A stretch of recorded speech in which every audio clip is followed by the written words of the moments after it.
Now, from the left coast, it's another podcast edition of The Peter B. Collins Show. Peter B. is curious, opinionated, and relentless in pursuit of the truth like a honeybee drawn to pollen. He's an independent progressive, ready to sting Republicans and Democrats alike when they deserve it. After years in commercial radio, Peter B. welcomes you to this audio adventure in news and politics with no corporate filter. Listeners support this program, and you can help at peterbcollins.com. Here's your humble host, Peter B.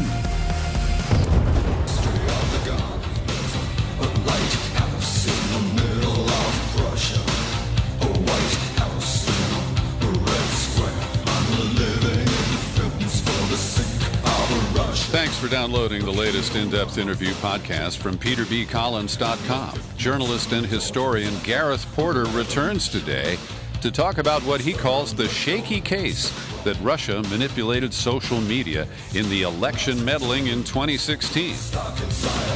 He analyzed the data, and he challenges a recent report in the New York Times regarding social media manipulation. And this gives me an excuse to trot out my favorite goth band from the 80s, the Sisters of Mercy, and the tune called Mother Russia. This podcast made possible by listeners like you who support my work with subscriptions to the Peter B. Collins podcast. Great people like Nancy Vall, Don Cisney, Jeff Lipinski, and Paul Lacombe. They each kick in $5 or $10 a month, and I'll bet you could too. Just visit peterbcollins.com, click on menu, then click on Become a Subscriber, and it'll all be revealed to you. Thanks for listening to this in-depth interview podcast. Today on the Peter B. Collins podcast, journalist and historian Gareth Porter returns with a case of media malpractice against the Gray Lady.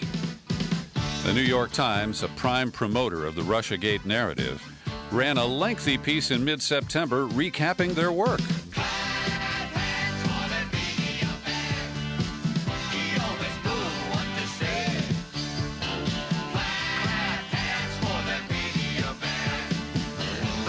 Gareth Porter has graced this podcast on many occasions. His most recent book is Manufactured Crisis, The Untold Story of the Iran Nuclear Scare, and he joins us via Skype today. Gareth, thanks for being with us. Thanks very much, Peter. Glad to be back on your show. You published a piece at Consortium News, one of the primary outlets that challenges the Russiagate narrative, by presenting facts. And you published a piece a few days ago called The Shaky Case That Russia Manipulated Social Media to Tip the 2016 Election. And first, I want to commend you for practicing journalism, Gareth, because you parse these issues, as we're going to hear about, in some detail.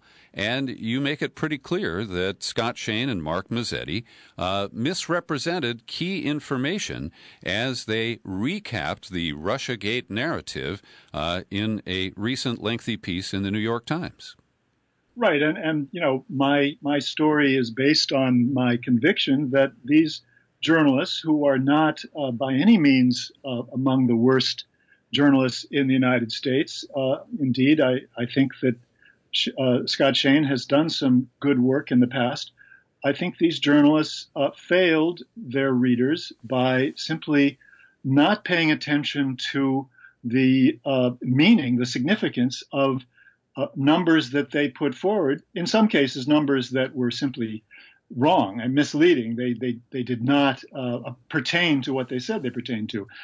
So the overall effect was to convey the narrative that I know your listeners are all familiar with, that the Russian government, using the Internet Research Agency in St. Petersburg, and perhaps in other ways, basically tried to and came very close, if they didn't succeed, in tipping the 2016 election to Donald Trump. Mm-hmm. And if one really does parse, as you put it, the numbers and goes back to the original sources, which are Facebook and Twitter, and look at their significance, what you find is very clearly that is not what happened at all. Mm-hmm. And before we dive into that, Gareth, I want to share your comment about Scott Shane. I've never talked to Mark Mazzetti, but I've talked to Scott Shane on a number of occasions. I interviewed him about his book about the Alaki drone strike killing by the United States in Yemen, and we had some gentlemanly disagreements about the arc of his book and his acceptance of some of the government arguments about the rationale to kill an American in a foreign country. And so I am able to engage with him, and I find him a credible reporter. I have searched for his byline, and he has not been working on the Russia story as much as some of the other reporters at the Times. So I was a little surprised when he showed up as the co-author of this recap opus in September.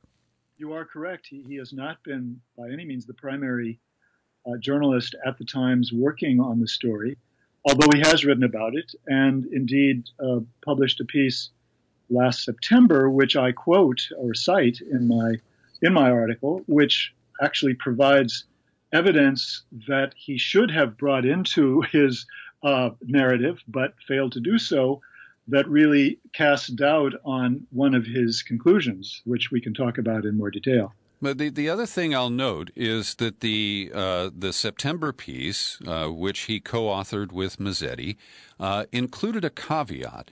And I am going to speculate that it was Scott Shane who insisted on that, because in previous stories that were under his solo byline, he almost routinely includes a fair statement that there is insufficient public evidence to support the claims that have been made by the intelligence agencies.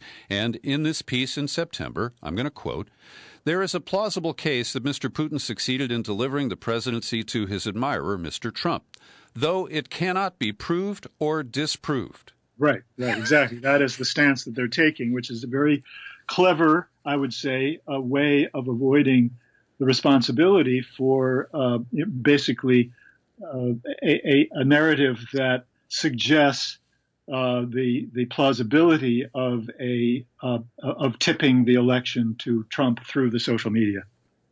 And Gareth, I also want to share with our listeners that I was recently really troubled to hear my friend and colleague, Tom Hartman, a man who I've known and respected, and I still know him and I still respect him a lot, but he engaged with a caller on his radio show who was not a flamethrower or a screamer, but was very methodically trying to challenge Mr. Hartman on a rather sweeping statement he made that Russia colluded with the Trump campaign. And when Hartman was challenged, he ticked off, "Well, Mike Flynn's been convicted. George Papadopoulos took a guilty plea. And Carter Page, he's gone to jail for 2 weeks." and now we have the latest case of Richard Pinedo, the California man who the Times headline reads, "Unwittingly aided Russian election interference. He was setting up bank accounts and PayPal systems, and some Russians availed themselves of his slightly nefarious service." And, you then add Manafort and his buddy Davis. And, no, it's not Davis, Gates. I always mix up his name. So you've got these scalps that Robert Mueller claims, and not a single one of them establishes evidence of collusion between the Trump campaign and Russian government operatives. That's right. And of course, the likelihood is that we're not going to see that case made, although, we still have to wait for the other shoe or sock or whatever it is to fall. But definitely the hype has not been matched by the reality thus far. That's for sure. Well, and just last night on the Public Television News Hour, they did a segment about the security risks of our midterm election. They trotted out a guy from Homeland Security who I've never seen before, and 3 times in an 8-minute interview, he offered suspicious, threatening assessments of RT and Sputnik, the Russian-controlled media outlets that are on cable systems here in the United States. Sputnik is an audio service, but RT is on some cable systems.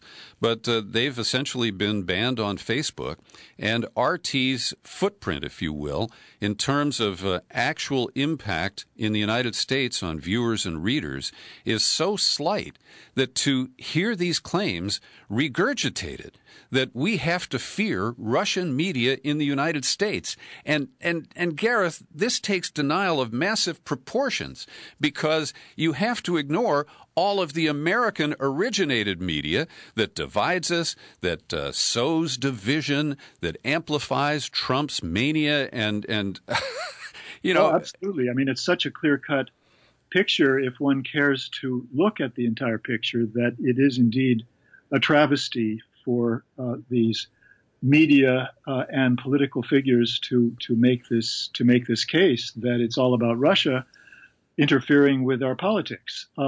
And look, I mean, I'm going to say right off the top here that I'm not arguing that the Putin government had no interest whatsoever in the election. Far from it. Mm-hmm.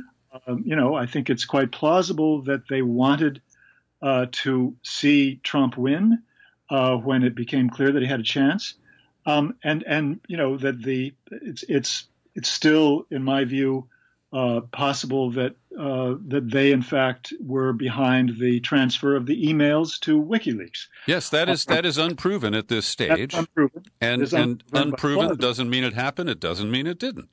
Right. But that is very different. And this is a point that I try to make in my piece. That's very different from saying that there is any evidence that the Russians succeeded in influencing the election in any way. Certainly through social media. I mean, you can argue that somehow the WikiLeaks documents made a difference, although, there's a strong argument to be made on the other side of that. Yeah. But on the social media case, the idea that they used Twitter and Facebook successfully enough to make it plausible that could have made the difference, that is simply not a plausible argument in my view. And this is what my article, I think, documents. And I'm only going to mention this as a reference point because I do want to get to the meat of your piece here. But we do have to look at the way the election was rigged through the massive voter suppression schemes that were run by the Republicans, Chris Kobach's cross-check, the purges of voters, the requirement of photo IDs that disadvantages those likely to vote Democratic, and on down the line. And we know that there are proven factors in both Wisconsin and Michigan that raise serious doubts that whether Trump carried those in the popular vote, as was reported. And so when I look at this, the way that we have ignored all of the domestic suspects for a rigged election, a manipulated election, a one that was, somehow influenced by outside forces, you have to first look at those who had a direct interest in manipulating this election. I couldn't agree with you any more than I do on this point. And indeed, it's part of my argument in this piece that, in fact, the Trump campaign used the social media extremely effectively. They used it far more than Clinton did, and that figures in prominently to, in fact, the narrative that the Times is peddling here.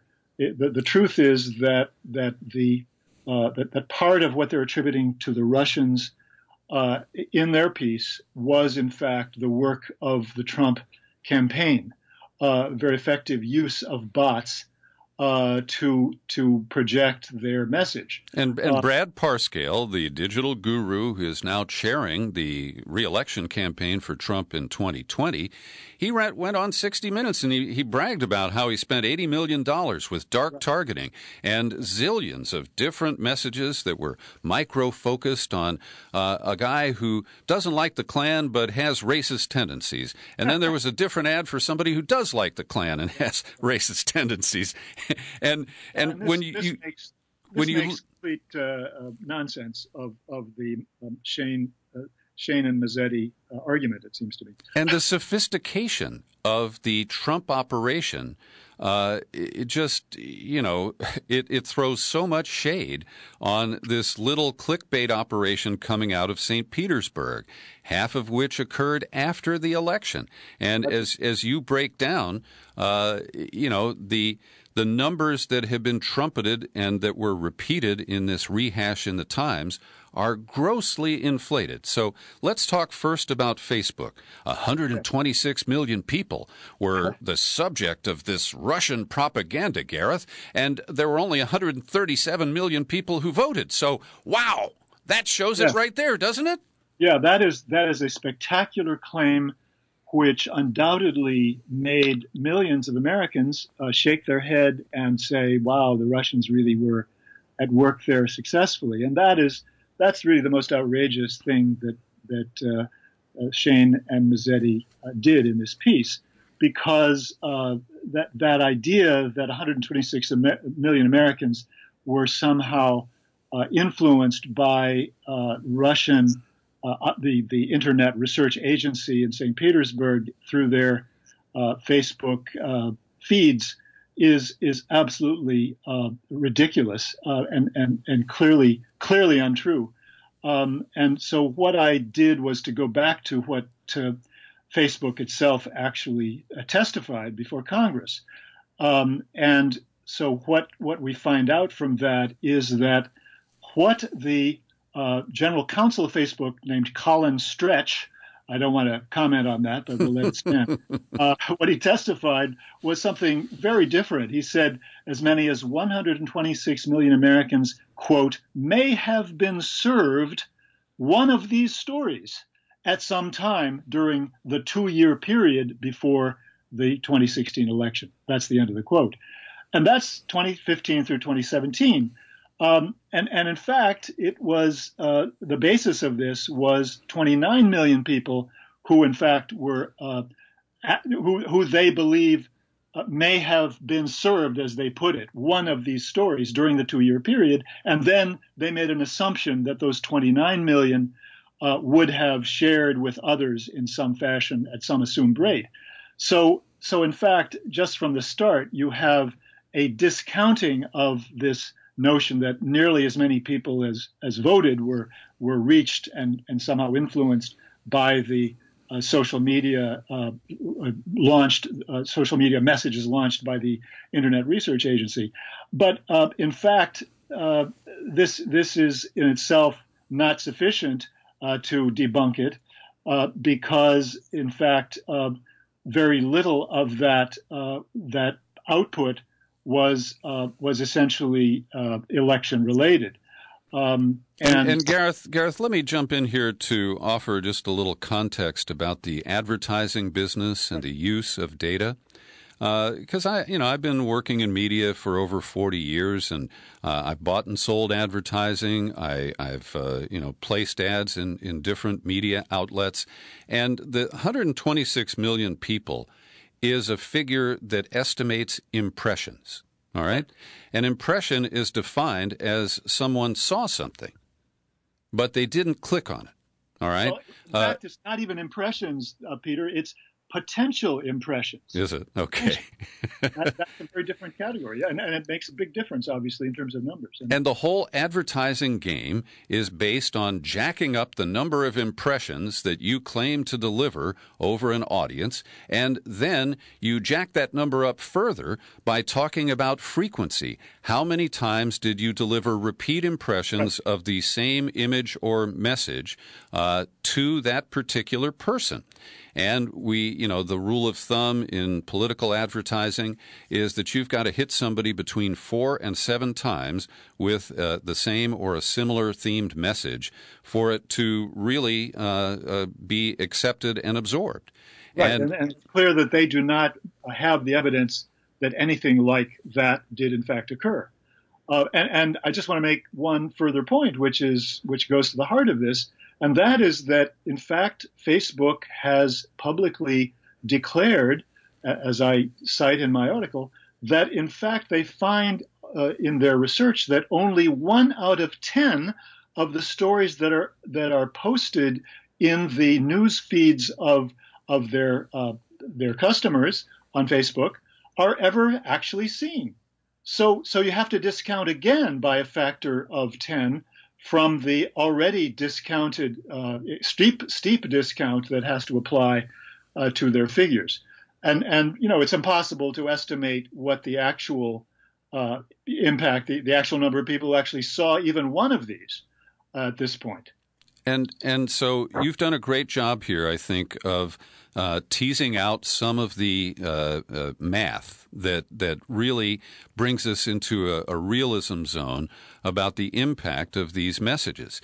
And you don't even, take on the lame content of most of the messages that came from the Internet Research Agency that have been displayed by the House Intelligence Committee. And, there were a few of them that were, fairly sharp. They didn't have pidgin English, and, they might have passed as something that had been cobbled together by some average Facebook user in Des Moines. But, most of it was almost cartoonish. And, like the one about, Trump bringing back Christmas. I remember seeing that one very vividly. Well, it was so poorly crafted that even if you were a warrior in Bill O'Reilly's War on Christmas or the War on the War on Christmas, whatever that was, you wouldn't take it seriously. And of course, much of this content was quite amateurish and just so off beam, sort of off the charts in terms of being able to have any influence on an election, that it is really quite laughable. But I did not want to get into the content simply in order to avoid someone saying, well, you have not dealt with the hundreds of thousands, millions of content, pieces of content that are involved here. I wanted to just look at it in totally quantitative terms. And so that's what I did. And I'll note that it was our colleague, Scott Shane, who dug down and found the guy who created the post that did go viral saying that the Pope had endorsed Trump. And it was a 24-year-old kid in suburban Maryland who had attempted to make money on anti-Hillary memes, and that didn't work, so he started working on Trump. And he's the one who generated the fake news that the Pope had endorsed Trump. And that undermines it's Scott Shane's own reporting that undermines his more recent reporting, Gareth. That's right. And you correctly, I think, simply identified Scott Shane as somebody who has a lot of talent and has done good work on some issues up to a point, but is simply will not go past a certain line which people in his line of work in the big media understand from experience and from what everybody says around them. They must not go beyond. Mm-hmm. I think that's the storyline. Yeah. Now, let's take a look at Twitter, and let me just concede to you and our listeners here, Gareth, that I hate Twitter. I use it reluctantly. I have automated tweets that go out when I post a podcast.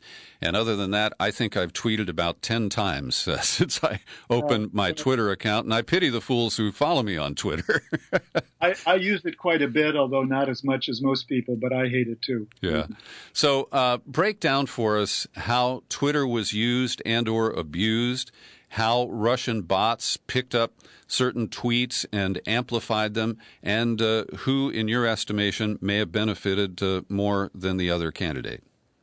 Yeah, the figures here are Shane and Mazzetti give us 3,814, excuse me, 3,814 Twitter accounts that were said to be associated with the Internet Research Agency, quote, interacted with 1.4 million Americans. Now, in all my research, I was not able to find anything that suggested that there were 1.4 million Americans who interacted with or who were interacted by Twitter accounts associated with the IRA. They seem to have simply gotten that one wrong. But what I found, in fact, the reality was that only 15,000 of the, I think it's, of the number of tweets that were put out were actually election related. Mm-hmm. And that actually amounts to 0.01% of the total tweets that were totally put on Twitter. And that's 4 zeros between the decimal point and the 8. I lose track of the zeros, to be quite honest. Well, that's why I'm helping our listeners try to imagine that. It is infinitesimal. Yes, that's right. And that is the real story here, that it is an infinitesimally small number of tweets that were associated with the Internet Research Agency that had anything to do with the election. And again, as you pointed out, that the fact that they put out that number of tweets that related somehow to the election does not mean that they were even on target at all in any way that made any difference to anybody.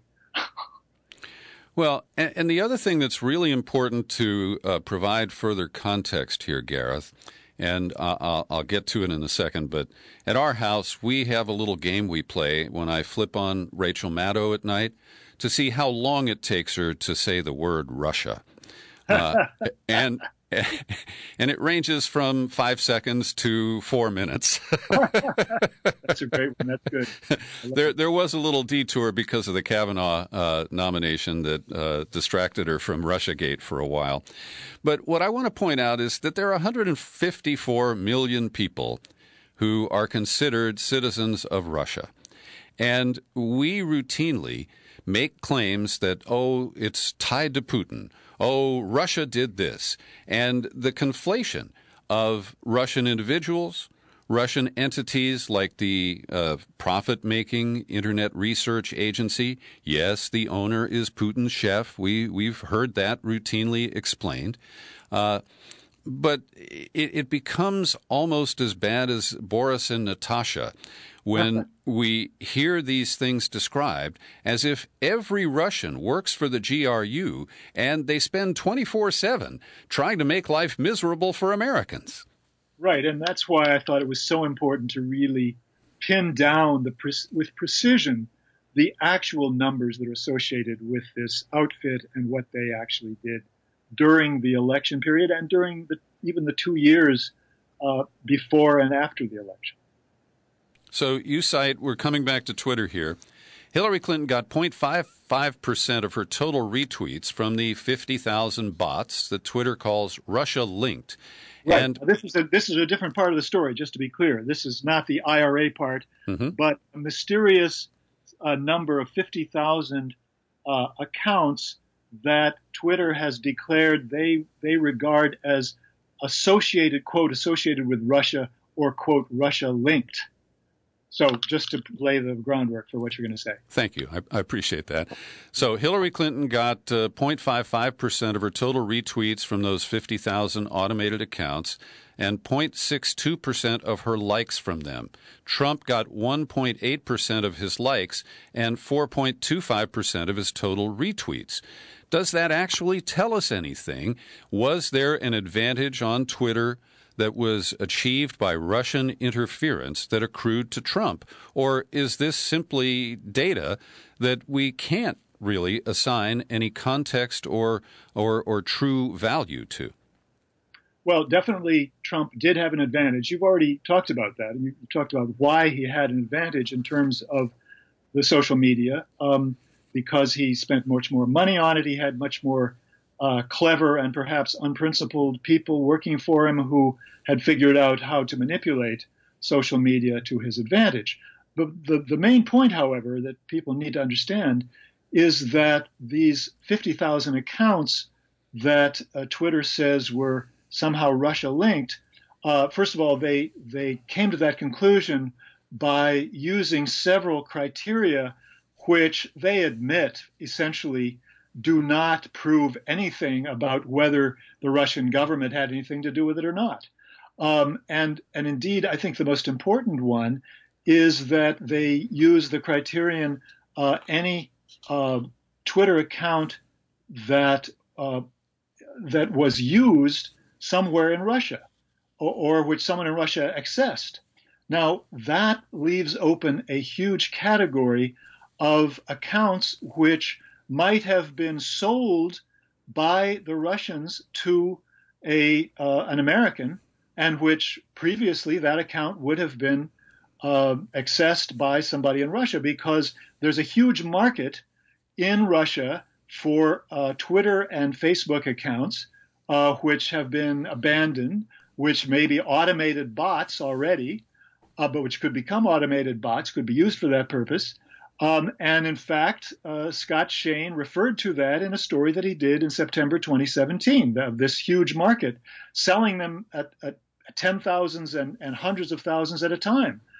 And it's clear that the Clinton and Trump campaigns did, in fact, buy some large numbers of Twitter accounts that were from the Russians, from a Russian source.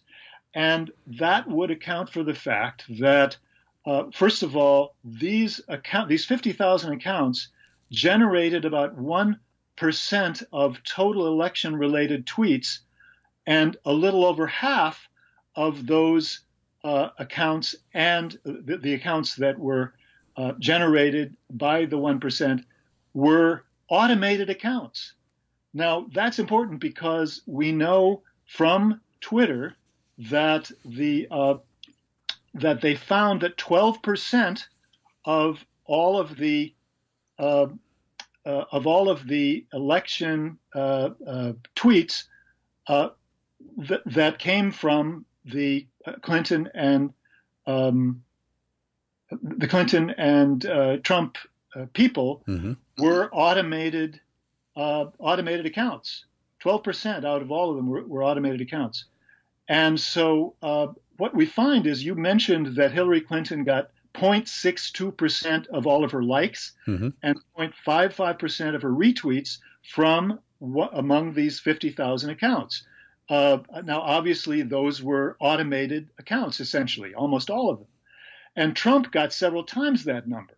So, the fact is that Hillary Clinton's percentages match the relationship between those automated accounts that are considered Russian linked and the overall number of automated accounts that were involved in the election, as Twitter found. So that's why it's clear that what Shane and Mazzetti reported here was missing the real point that in fact it was these accounts were essentially accounts that were being used by the election campaigns, primarily, of course, the Trump campaign, to push their messages, not by Russians, either government or non-government. And Gareth, this is anecdotal. It involves only one person, but I'll share that just a week ago, I reported on a woman who had been contacted by the FBI. She lives in Defiance, Ohio. And she had taken out the Twitter name Guccifer2. And she registered the account, even though she lives near Toledo, to a location in Volgograd in Russia. And I think she chose that time zone. I think that's how it was deduced. And then she put up a message that she went to Google Translate, wrote it in English, had it translated into Russian, and typed up in Cyrillic, and she tweeted that. So, by this analysis, she would be perceived as some sort of a Russian actor. And it's one of the reasons why when it's alleged that the GRU opened a Guccifer account, they couldn't get Guccifer2. They had to get Guccifer_2. So this becomes convoluted, but the bottom line for me is that people cannot trust the numbers that have been tossed around in the corporate media, which are used to kind of shock and awe people into submission for the overall narrative. Gareth, that's my take. Well, that's precisely right. I mean, you cannot rely on figures that are given out by Facebook and Twitter without looking at the fine print that they have added, not necessarily in the same basic source. You have to go further into their documents to find out fully what they're saying. You have to look carefully at the details, and that's what Shane and Mazzetti absolutely failed to do for their readers. And that's where you exposed media malpractice, and all you did was basic journalism, Gareth. That's right. It's what ought to be done by big media all the time, and which is not done at all. Gareth Porter, always a pleasure to talk with you. Thanks for joining me today. My pleasure as usual. Thanks for listening to this in-depth interview with journalist Gareth Porter. Send your comments to peter@peterbcollins.com. Happy trails to you until we meet again. Happy trails to you. Keep smiling.